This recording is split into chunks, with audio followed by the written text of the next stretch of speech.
శ్రీ గణేశాయ నమ. ఓం శ్రీ గురుభ్యో నమ. ఓం శ్రీ సరస్వత్యై నమ. ఓం నమ శివాయ. ఓం నమో నారాయణాయ. ఓం శ్రీ మాత్రే నమ. నేడు సోమవారం, అమావాస్య, మార్గశిర మాసం, కృష్ణపక్షం. ఈరోజు వచ్చే అమావాస్యని మనం సోమవతి అమావాస్య అని కూడా అంటాం. ఈరోజు సోమవతి అమావాస్య. ఈరోజు మనం పితృదేవత చేసినటువంటి పిండ ప్రధానమైన, అర్ఘ్యమైన మరియు దానమైన కోటి రెట్టు ఫలితం ఇస్తుందని పురాణాలు ఘోషిస్తున్నాయి. ఈ సోమవతి అమావాస్య ఆ సదాశివుడికి చాలా ప్రీతికరమైన ఈరోజు ఖచ్చితముగా శివాలయంకి వెళ్ళి మీరు చేసే నమశివాయ పంచాక్షరైతేనేమి, ఓం నమశివాయ షడాక్షరైతేనేమి, బిల్వాష్టకమైతేనేమి, విశ్వనాథాష్టకమైతేనేమి, కైలాసపతికి చేసేటువంటి అష్టోత్తర శతనామాలు అయితేనేమి, సహస్రనామం అయితేనేమి, మరియు అభిషేకం అయితేనేమి కోటి రెట్లు ఫలితం ఇస్తుందని పురాణాలు ఘోషిస్తున్నాయి.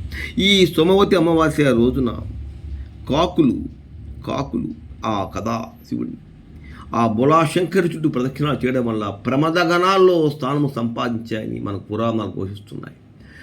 సో ఈరోజు మీరు పొరపాటును కూడా వేస్ట్ చేసుకోకుండా ఈరోజు చేసేటువంటి దానమైన ఆ బొలాశంకరుడికి మీకు తోచిన విధముగా 11 సార్లు కానీ, 9 సార్లు కానీ, 3 సార్లు కానీ మీకు శక్తి ఉంటే 108 సార్లు ప్రదక్షిణం చేసినట్లయితే ఖచ్చితంగా బొలాశంకరుడు కదా, జడల శంకరుడు జంగమయ్య అభిషేక ప్రియుడు కదా, అభిషేకం చేయించని వీలుంటే ఖచ్చితంగా ఎంతో సంతోషిస్తాడు.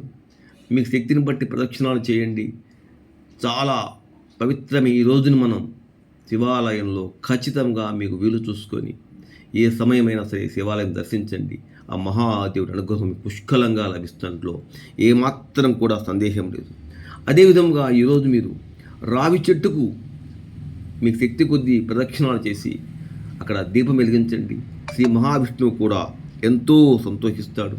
సో ఈరోజు చేసేటువంటి దానమైన, ఆ సదాశివుడు చేసేటువంటి పూజ అయినా, శ్రీ మహావిష్ణువుకు చేసేటువంటి రావి చెట్టు దగ్గర చేసే ప్రదక్షిణమైనా సరే అనేక జన్మ పాపాలు పటాపంచలైపోతాయంట్లో సందేహం లేదు.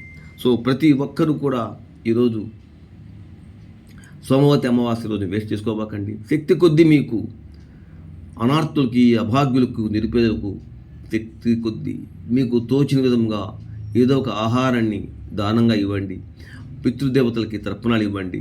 వాళ్ళు ఎంతో సంతోషించి మనము, మన బిడ్డలు, మన వంశము అభివృద్ధి చెందడానికి, మా మనసులో ఉండే కోరిక బలపడటానికి వాళ్ళు ఎంతో సహాయం చేస్తారని సమస్త శాస్త్రాలు, సమస్త పురాణాలు ఘోషిస్తున్నాయి.